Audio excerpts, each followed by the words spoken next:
जनसामान्यांचा निर्भीड निपक्ष बुलंद आवाज जनता ठाणेदार न्यूज। महाराष्ट्राच्या विधानसभा प्रचाराची सांगता झाल्यानंतर संगमनेर विधानसभेचे लोकप्रिय उमेदवार बाळासाहेब भाऊसाहेब थोरात यांची पत्रकार परिषद घेण्यात आली। बघा सविस्तर वृत्तांत जनता ठाणेदार न्यूजच्या माध्यमातून। जनता ठाणेदार न्यूज रिपोर्ट रामा लोखंडे, संगमनेर।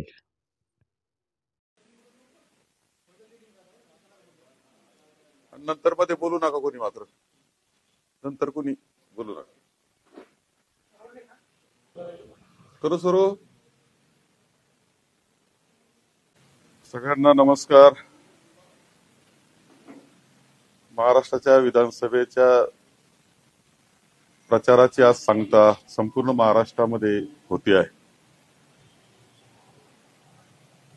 यावेळेस मी सुद्धा महाराष्ट्रातल्या कानाकोपऱ्यामध्ये विधानसभेच्या निवडणुकीच्या निमित्तानं गेलो। महायुतीबद्दल लोकांच्या मनामध्ये प्रचंड रोष आहे हे मला जाणवलेलं आहे। महाविकास आघाडीवर विश्वास लोक दाखवतायत आणि काही अपेक्षा सुद्धा साहजिकपणे करतायत, आणि मला एक खात्री वाटते की महाविकास आघाडी मोठ्या बहुमताने विजयी होईल। 180 पर्यंत जागा महाविकास आघाडीने मिळवल्या तर आश्चर्य मानण्याचं काही कारण नाही। एकंदर या निवडणुकीमध्ये संगमनेर म्हणून सुद्धा काहींनी ही रणभूमी बनवण्याचं ठरवलं होतं, परंतु मतदार आणि लोक माझ्या बरोबर आहेत। एकच आढळलं का प्रशासन जे आहे हे आचारसंहिता सुरू असताना सुद्धा कुणाच्या तरी दबावाखाली काम करतंय हे जाणवत राहिलं। निवडणूक आयोगाकडे मी ही या बाबतीतली तक्रार स्पष्टपणे नोंदवलेली आहे। अजून आम्हाला पुढच्या प्रोसेसमध्ये अडचणी निर्माण करतील का याची काळजी वाटत असते। यावर्षी पाऊस चांगला झाला, धरणं चांगली भरली, असं असताना सुद्धा तळेगाव पट्ट्याची जी रिजनल स्कीम आहे त्या स्कीम मध्ये त्याचा रिझर्व्हर मध्ये पाणी नाही, आणि त्यामुळं तळेगाव पट्ट्यातील 20-21 गावांना पाण्याचा पुरवठा पिण्याचा करू शकत नव्हतं, ही परिस्थिती निर्माण झाली। मी जिल्हाधिकाऱ्यांना या बाबतीतलं अवगत केलं। अवगत करणं ही माझी लोकप्रतिनिधी म्हणून आचारसंहितेतही जबाबदारी होती, आणि असंही म्हटलं की आपण हे पाणी द्यावं, सोडावं, अनेशा पाणी आहे आणि पिण्याचं पाणी पुरवलं जावं। दुर्दैवानं जिल्हाधिकाऱ्यांनी काय मात्र ते मान्य केलं नाही। जनतेचे हाल होऊ नये याची काळजी घेण्याची जबाबदारी प्रशासन म्हणून नक्कीच त्यांची होती, परंतु कोणाकडे तरी पाहत निर्णय करण्याच्या सवयीमुळं आजही ते कोणाच्या तरी आदेशाची वाट पाहतात काय असं वाटून जावं अशी दुर्दैव अवस्था पाहण्यात मिळाली।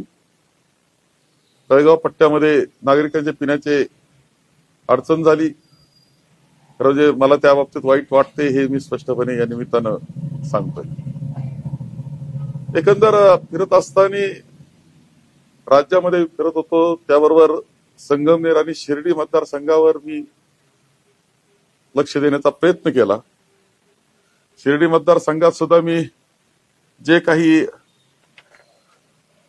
पाहिलं होतं पण आणखी अनुभवास मिळालं, त्यामध्ये लक्षात येतं की 30 वर्ष सातत्यानं प्रतिनिधित्व करणारे तिथले लोकप्रतिनिधी आजही अवस्था मंत्री राहिले, केंद्रीय मंत्र्यांमध्ये त्यांच्या कुटुंबाचा परिवाराचा सहभाग होता। असं असताना नगर मनमाड रस्ता जो शिर्डीवरून जातो त्याची अत्यंत दुरावस्था आहे। शिर्डीच्या शाही भक्तांना सुद्धा रस्ता देऊ शकले नाही, ही त्यांची विकासाची वाटचाल आहे। ही अत्यंत दुर्दैवी आहे. अनेक खड्डे आहेत, अनेक अपघात घडतात, परंतु त्याकडे पूर्णपणे दुर्लक्ष केलं गेलं आणि ठेकेदार का टिकत नव्हते हे सुद्धा एक संशोधनाचा मुद्दा मला यामध्ये दिसतो आहे. समाधीवरच्या साईबाबांचा फुलहाराचा निर्णय अचानक झाला. त्याकरता काहींना आंदोलन करावं लागलं. आंदोलन केलं म्हणून त्रासही काही युवकांना झाला, मारहाण झाली, असं परिस्थिती निर्माण झाली. निर्णय झाला, पण तो अपुरा निर्णय आहे असं माझं स्पष्टपणे मत आहे. त्यामध्ये ना शेतकऱ्याला न्याय मिळत, ना आमच्या तिथले असलेले दुकानदारांना न्याय मिळत, ना तेथील जे युवक आहे त्यांचा रोजगार चालतो त्यांना न्याय मिळत नाही. अशा प्रकारची अवस्था त्यामध्ये आहे. निर्णय करून होत असताना सुद्धा तो पुरेसा झालेला नाही हे अत्यंत स्पष्टपणे या निमित्तानं मी याचा आपल्याला सांगू इच्छितो. 598 कर्मचाऱ्यांच्या बाबतीत मी विधानसभेमध्ये सुद्धा हा विषय अनेक वेळा मांडला, आश्वासनं घेतली. तो निर्णय झाल्यासारखा दिसतो, परंतु तो परिपूर्ण निर्णय नाही ही अवस्था आहे. कुणीतरी हे काम करत असताना हातचं राखून करतंय हे दिसतं आहे. निवडणुकीपुरतं काहीतरी दाखवण्यापुरतं केलं जातंय असं मला वाटून जात असतं. शिर्डी विकासाचा आराखडा का झाला नाही, पूर्ण का होत नाही, हा सुद्धा संशोधनाचा विषय आहे. आणि त्या विकास आराखड्याबरोबर एक गोष्ट दिसते की काही आरक्षण टाकले गेलेत, जाणीवपूर्वक आरक्षण टाकले गेलेले दिसतात. त्यामुळे त्याची खरेदी विक्री होऊ शकत नाही त्या प्रॉपर्टीची. काहींना जाणीवपूर्वक त्रास दिला जातोय हे चित्र दिसतं आहे. त्याच्यामध्ये विकास आराखड्यापेक्षा हेतू पुरस्सर काही लोकांना त्रास देण्याच्या हेतून काही गोष्टी केल्या जात आहेत हे दिसतं आहे. खरं जे शिर्डीमधून आपण जर श्री साईनाथ वजा केले तर नेमकी प्रगती काय, आणि तिथं जी प्रगती झाली ती साईबाबांच्या आशीर्वादानं झाली, त्या संस्थांमुळे झाली, त्याच्या उत्पन्नामुळे झाली. यामध्ये लोकप्रतिनिधीचा कोणताही वाटा नाही. उलट अडचणी निर्माण करण्याचा प्रयत्न तिथं चाललेला आम्हाला दिसतो. तिथं असलेलं सुसज्ज हॉस्पिटल, खरं म्हणजे ते हॉस्पिटल हे अत्यंत सुसज्ज आहे. चांगले डॉक्टर होते, त्यांना पळवून लावण्यात आलं असंही तिथे बोललं जातं. लोकप्रतिनिधींना तिथं सगळा आपला ताबा तर पाहिजे असतो, प्रत्येक निर्णय त्यांच्या म्हणण्याप्रमाणे झाला पाहिजे असं वाटत असताना तिथे मात्र दुसरं 200 बेडचं खाजगी हॉस्पिटल काढण्याच्या संदर्भातली चर्चा ही केली जाते आहे. मग हे हॉस्पिटल सुसज्ज आहेत ते का चालवलं जात नाही हाही मोठा प्रश्न आहे. याबरोबर एक गोष्ट लक्षात येते, प्रत्येक गोष्ट ही आपली असली पाहिजे, व्यक्तिगत परिवाराची असली पाहिजे हा अट्टहास आहे. संस्थान जर चांगलं शैक्षणिक संकुल निर्माण करू शकतं आणि उच्च दर्जाचं करू शकतं, जागतिक दर्जाचं करू शकतं, त्याला अडथळे आणण्याचं काय कारण. आणि स्वतःचा असा काहीतरी वेगळा संकुल तयार करण्याचा प्रयत्न चाललेला तिथे दिसतो. संस्थांच्या कारभारामध्ये बेकायदेशीर हस्तक्षेप सुद्धा मोठ्या प्रमाणावर आम्हाला दिसतो आहे. खरं म्हणजे राहता असेल, शिर्डी असेल, कोलार असेल, या सगळ्या परिसरामध्ये जी बाजारपेठ आहे ती ओस का पडली हा एक मोठा प्रश्न आम्हाला कायम भेडसावत असतो. का तिथली प्रगती थांबली हे सुद्धा आपण महत्वाचं मी मानतो. तिथे आहे पिंपळवंडी रोडचा प्रश्न, पिंपळवाडी रोडचा प्रश्न. ती दर्शन रांग खुली झाली तरी तो रोड खुला होत नाही अशा प्रकारची परिस्थिती. तिथं व्यवसाय करणारे आपलेच बांधव आहेत, व्यवसाय करतात, त्यांना 4 पैसे मिळाले असते, त्यांचा व्यवसाय चांगला झाला असता तर ती मदतच झाली असती. पण त्यामध्ये सुद्धा काय अट्टहास आहे हे आम्हाला समजत नाही. त्या दुकानदारांच्या व्यथाकडे का दुर्लक्ष केलं जातंय हे लक्षात येत नाही. ही वस्तुस्थिती शिर्डी परिसरामध्ये अवैध धंदे, गुन्हेगारी प्रचंड तेजीमध्ये आलेली आहे. खरं जे मोठे कुटुंब आहे तिथे गोंदकर मोठं कुटुंब आहेत, खोते मोठे कुटुंब आहेत, शेळके मोठे कुटुंब आहेत, एक महत्वाची माणसं ते आहेत.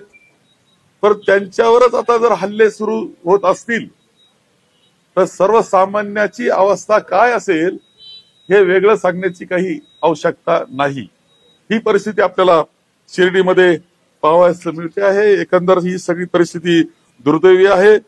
आम्ही प्रयत्न करतो आहोत. खरं जे मूळचे भारतीय जनता पक्षाचे जे कार्यकर्ते आहेत, पदाधिकारी आहेत, त्यांची अवस्था काय आहे? आता लोकप्रतिनिधी भारतीय जनता पक्षाचं स्वतःच नाव घेतात, पण ते मूळच्या लोकांची अवस्था काय, ही परिस्थिती अवघड आम्हाला सगळी दिसते.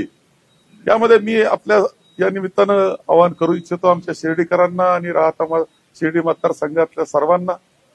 आम्हाला ही परिस्थिती बदलायची आहे. संगमेर तालुक्यामध्ये आपण पाहिलं असेल की एक अत्यंत स्वातंत्र्याचं वातावरण आहे, बंधुभावाचं वातावरण आहे, विकासाचं वातावरण आहे. ते शिर्डीमध्ये निर्माण करण्याचा प्रयत्न आमचा आहे. त्याकरता आम्ही पुढे आलेलो आहोत. खरं म्हणजे माझी जाहीरपणे तुलना करण्याची सुद्धा तयारी होती. ती तुलना तुम्ही करावी, व्यासपीठावर एकत्र येण्याची माझी तयारी होती. परंतु ते आव्हान माझं काही स्वीकारलेलं नाहीच आहे.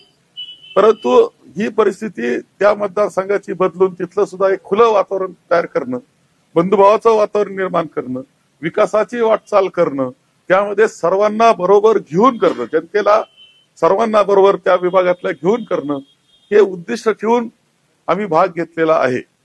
एक इथे घोगरेताई उभ्या आहेत, त्या एक खरं म्हणजे त्या रणरागिणीचं कौतुकच केलं पाहिजे. प्रभावतीताई घोगरेंचं एवढ्या मोठ्या दहशती पुढं, अकराळ विकराळ शक्ती पुढं उभं राहणं ही सोपी गोष्ट नाही, पण ती उभी राहिली, खंबीरपणे त्या उभ्या राहिल्यात. मी आपल्या सगळ्यांना आवाहन करील की या निमित्तानं आवाहन करील की आपण सर्वांनी प्रभावतीताई घोगरे यांना प्रचंड मताने विजयी केलं पाहिजे. तुमच्या ज्या अडीअडचणी असतील ह्या सगळ्या अडीअडचणीमध्ये संगमनेरमध्ये काळजी करण्याचं कारण नाही. माझी माणसं संगमनेर मतदारसंघ माझ्याकरता सांभाळण्यास समर्थ आहे.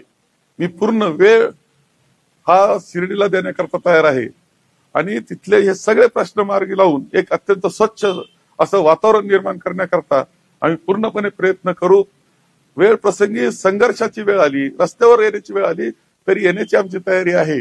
परंतु आपण सगळ्यांनी प्रभावतीताई घोगरे यांना प्रचंड मताधिक्यानं विजयी करावं असं आव्हान सुद्धा या निमित्तानं मी करत आहे.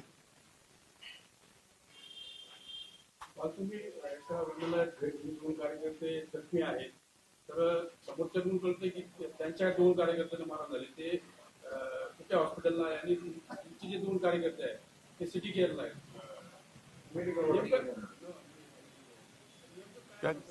दुसरं कोणाच्या कार्यकर्त्याला मारहाण झाली का नाही मला माहित नाही, परंतु संगमेर तालुक्यामध्ये असंतोषाचं वातावरण निर्माण करणं, गोंधळाचं वातावरण निर्माण करणं, इथली शांतता, सुव्यवस्था, बंधुभाव याला सुरुंग लावण्याचा प्रयत्न करणं, हा जो उद्योग चालू आहे, बाहेरचा जो हस्तक्षेप त्यामध्ये आहे, याचा परिपाक आमच्या 2 कार्यकर्ते जे प्रचाराकरता सायकलवर फिरत होते त्यांना मारहाण झालेली आहे. ही वस्तुस्थिती आहे. मिर्झापूरमध्ये जी घटना घडली त्यामध्ये 2 कार्यकर्त्यांना जबर मारहाण करण्यात आली. त्यांचा आरोप असा आहे की काँग्रेसच्या कार्यकर्त्यांनी त्यांना मारहाण केली का तर तो शिवसेनेच्या रॅलीमध्ये सहभागी झाला. हे बिलकुल निखालस खोटं आहे. 2 व्यक्तिगत झालेल्या भांडणाला राजकीय स्वरूप देण्याचा केलेला त्यांचा प्रयत्न आहे. निखालस खोटं आहे. पुन्हा एकदा सांगतो, जे व्यक्तिगत भांडण होतं, बांधाचं भांडण होतं, त्या भांडणाला राजकीय रंग देण्याचा तो प्रयत्न आहे आणि तो केविलवाना प्रयत्न आहे. ही वस्तुस्थिती आहे. त्यांच्याकडनं असंही म्हटलं जाते की 40 वर्ष झाली जर तुम्ही या मतदारसंघाचा विकास केला आहे तर मंत्र्यांची मुलं आणि यांना प्रचारात आणण्याची काय गरज होती आणि तुम्ही आता गल्ली बोळात देखील जाऊन प्रचार करता. तुम्ही सगळेजण पाहता मी कोणत्या गल्ली बोळात फिरलो. गल्ली बोळात कोण फिरतं, गुडघे कोण टेकतं, अश्रू कोण ढाळतं, केविलानी स्थिती कोणाची झालेली आहे हे तर तुम्हाला सगळ्यांना पाहायला मिळतं आहे. मी तर राज्यात फिरत होतो. आता काही गावांना मी भेटी दिल्या असतील. गल्ली बोळात मी फिरत नाहीये, घरोघरी जात नाही. परंतु जे आता गुडघ्यावर टेकून मतं मागतायत हेही मतदारांनी लक्षात घ्यावं की हे 2 दिवस असं करतील, विनंती करतील, गुडघ्यावर टेकतील, परंतु जर विजयी झाले तर पुन्हा फणा काढल्याशिवाय राहणार नाही आणि 5 वर्ष फणा काढून वागतील. असं म्हटलंय की स्वतःची मुख्यमंत्री म्हणून तुम्ही बोर्ड लावून घेताय आणि इथली जनता तुम्हाला भावीच ठेवणार आहे. ठीक आहे, ती जनता ठरवणार आहे ना, त्याची काही काळजी करण्याचं काही कारण नाही. त्यांनी आता काळजी त्यांच्या मतदारसंघात त्यांची करावी, ती पुरेशी आहे. आपण तिथे काय काय अवस्थेमध्ये फिरताना नमस्कार कसा वाकून करायला लागलेत ते आमच्यामुळे करायला लागलेत, ही वस्तुस्थिती आहे. त्यांनी काल मुलांना सभेमध्ये असं म्हटलंय की तुम्ही जो आरोप करताय की तिकडे दहशतवाद आहे, तर ते म्हणतायत की हो दहशतवाद आहे मात्र तो विकासाचा आहे. तेव्हा याच्या बाबतीतली तर मी जाहीरपणे मी मागणी केली होती की एका व्यासपीठावर येऊ, काही चांगले पत्रकार मुंबईतून याच्यातून बोलू, जे उच्च दर्जाचे, पुढं हजारो लाखोना लोकांनी बसावं, चर्चा घडावी. आमचं आवाहन स्वीकारलं नाही त्यांनी. झालं असतं दूध का दूध पाणी का पाणी, का नाही तयार झाले ते. राहुल गांधींनी आज पत्रकार परिषद त्यामध्ये सभेत हे जो त्यांनी पत्रकारांचा मुद्दा मांडला, तो पत्रकार मोदींनी नारा दिला आहे. पत्रकार परिषदेत म्हटलंय की राहुल गांधींचं हे फेक आहे आणि त्याचेच अदानींना अनेक युपीए काळामध्ये अनेक कॉन्ट्रॅक्ट दिले होते. एक स्पष्टपणे माझं मत आहे, मी वेळोवेळी मांडलेलं आहे की महायुती असेल नाही तर भारतीय जनता पक्ष असेल, ते लोकांना रोजगाराच्या प्रश्नावर उत्तर देऊ शकत नाही. भरती ज्या झाल्या त्याच्यामध्ये प्रचंड भ्रष्टाचार झाला, त्याच्यामध्ये तलाठी भरती ही उच्चस्थानी राहिली भ्रष्टाचाराच्या बाबतीत, हे जाहीरपणे आम्ही बोललेलो आहे. बेरोजगारीच्या प्रश्नावर उत्तर देऊ शकत नाहीत, महागाईच्या प्रश्नावर उत्तर देऊ शकत नाही, शेतकऱ्यांची जी अवहेलना चाललेली तिच्यावर उत्तर देऊ शकत नाही, स्त्रियांवर होणाऱ्या अत्याचारावर उत्तर देऊ शकत नाही, छत्रपती शिवाजी महाराजांचा पुतळा जो कोसळला त्याच्यावर उत्तर देऊ शकत नाही. आणि हे सगळे उत्तर देऊ शकत नाही आपण मूलभूत प्रश्नांना. म्हणून आता एक आहे तर सेफ आहे असं सुरू झालेलं आपल्याला दिसतंय.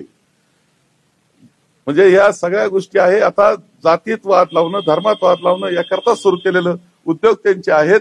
त्याला कारण मूलभूत प्रश्न जे जनतेचे आहेत त्याच्यापासून लोकांचं विषय दुसरीकडे नेलं, जातीवाद करणं, धर्मवाद करणं, त्याच्यातून मतं मिळवणं, हा प्रयत्न केविलवाना प्रयत्न त्यांचा सुरू आहे. आशिष शेलर असं म्हणतात की महाविकास आघाडीनं जे उलेमा बोर्ड आहे यांच्या किती मागण्या मान्य केल्या असं तर काही मला माहित नाही. हे अशा फेक न्यूज करणं ही भारतीय जनता पक्षाची पद्धत आहे.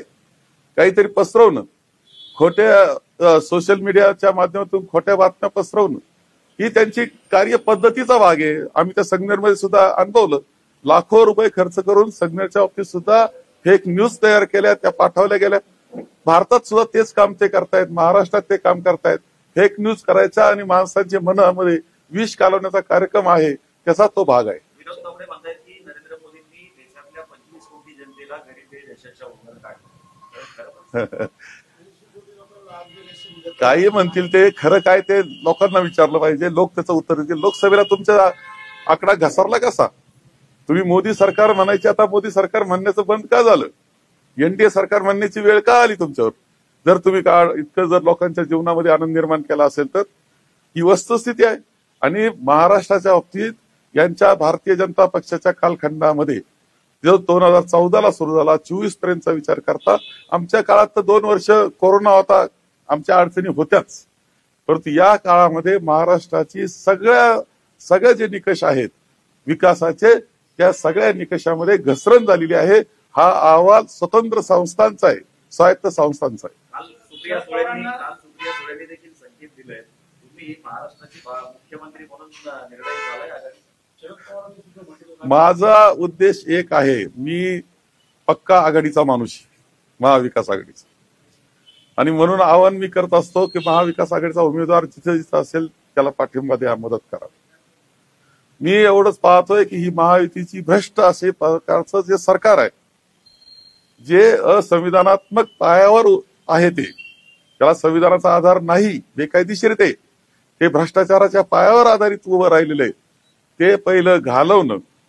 त्यांच्या काळामध्ये जे एकंदर राज्याची दुरावस्था झाली, कायदा सुव्यवस्थेचं धिंडावडं निघालं, महिलांवर अत्याचार होण्यास सुरुवात झाली, अंमली पदार्थांचा हैदोस झाला, हे सगळं जे आहे त्यांचं पाप, हे पहिलं यांना घालवणं आणि महाविकास आघाडीचं सरकार आणणं याला प्राधान्य माझं राहणार आहे. त्यामुळं मी हा विचार करत नाही मुख्यमंत्री कोण हे काय ठरवायचं नंतर ठरवलं एकत्र बसून.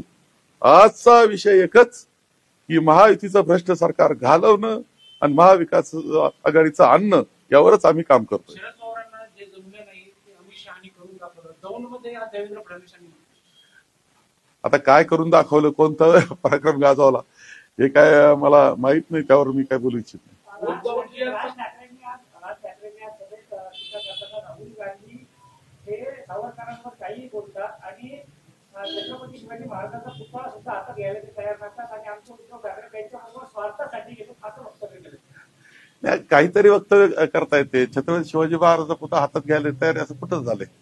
आपण जर व्यवस्थित व्हिडिओ फेक व्हिडिओ तयार करणं हा भारतीय जनता पक्षाची पद्धत आहे आणि त्यामुळं हातात घेतला जो पुतळा तो दुसऱ्याच्या हातात येत असताना काहीतरी वेगळं तयार केलं त्याचं.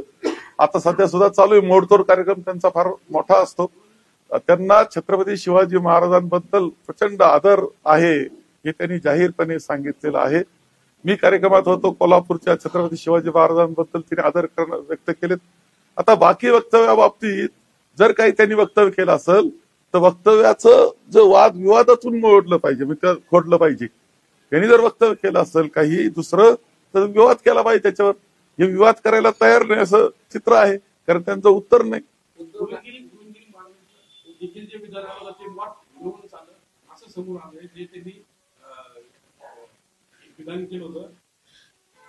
बाळासाहेबांचे वारस आता औरंगजेब माझा भाऊ हे मला माहित नाही, जे माहित नाही त्याचं उत्तर देत नाही. उद्धव ठाकरे भाजपच्या कार्यकर्त्यांना आव्हान करतायत, पंकजा मुंडेंचं कौतुक करतायत, काही जरा त्यांचं वेगळं उत्तर दिसतंय.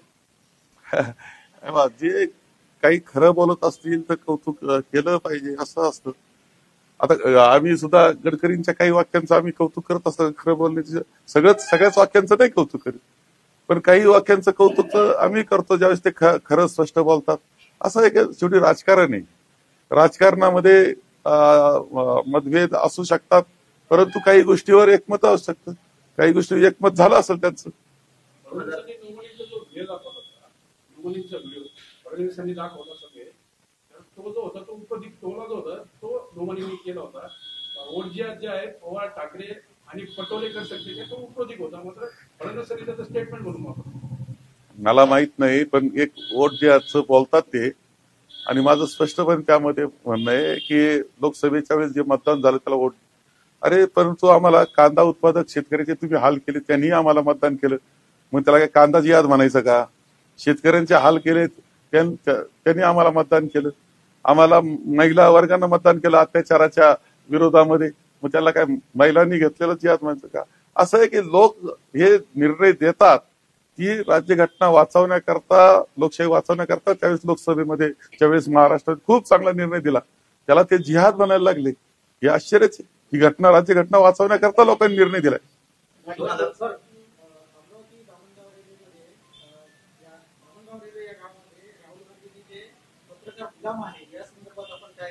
तेव्हा आता असं आहे तर तुम्ही टीव्ही पाहताय, मला तर सध्या टीव्ही पाहायला मिळत नाही. ते कोणत्या परिस्थितीत काय बोलले हे याच्यावर ते अवलंबून असतं. त्यांनी कधीच पत्रकारांवर हे केलं नाही. त्यांचं कायम म्हणणं असतं की मीडियाचे काही मोठे माणसं आहेत, जे मालक आहेत, ते त्यांच्यामुळं अडचणी निर्माण होतात आणि पत्रकार मंडळी काही करू शकत नाही असं बोलताना मी ऐकलेलं आहे. 29 उमेदवार जयाचे असणार आहे. असं आहे की मी आता उभा आहे 24ला आणि मी आता आमदार होणार आहे, एवढं सत्य आहे. पुढचं पुढं मी राज्यामध्ये 180 जागा मिळाल्या तर आश्चर्य मानायचं नाही, हे स्पष्टपणे अनेक वेळा सांगतोय. तुम्ही फक्त आता 23 तारखेला पहा. मात्र त्यानंतर युती आणि आघाडीतले जे पक्ष आहेत हे सोबत राहतील असं वाटतंय, कारण आमच्यामध्ये चांगला मेळ आहे. महाविकास आघाडीत आम्ही एकामेकाशी खूप चांगले संबंध टिकून आहोत. एक स्पष्टपणे मी सांगतोय, मनापासून आम्ही एकत्र आहोत. महायुतीसारखी स्थिती नाही. याच्याकडे जाताना काहींना तर म्हणतात याच्याकडे गेलो तर मळमळ होते, असं जे बोललं जातं ते महायुतीचं वाक्य आहे, ते आम्हाला जोडू नका. फडणवीस आता अजितदादांना भगवे करायला निघले. ते म्हटले ते तरी भगवे झाले तर आमचा रंग भगवाचा. आता काय, आता खरा अजित पवारांनी मध्ये स्टेटमेंट केलं का ते बटेंगे तो कटेगे असं काही बरोबर नाही, चुकीचं आहे. खरं म्हणजे जर खरंच पटत नसेल ना त्याने तर महायुतीतून बाहेर निघायला पाहिजे. राज्यात 180 जागांचा तुम्ही विश्वास दाखवताय. अहिल्यानगर जिल्ह्यात किती जागा महाविकास आघाडीला? तुम्हाला आज तर 12 जागा दिसत आहेत मला.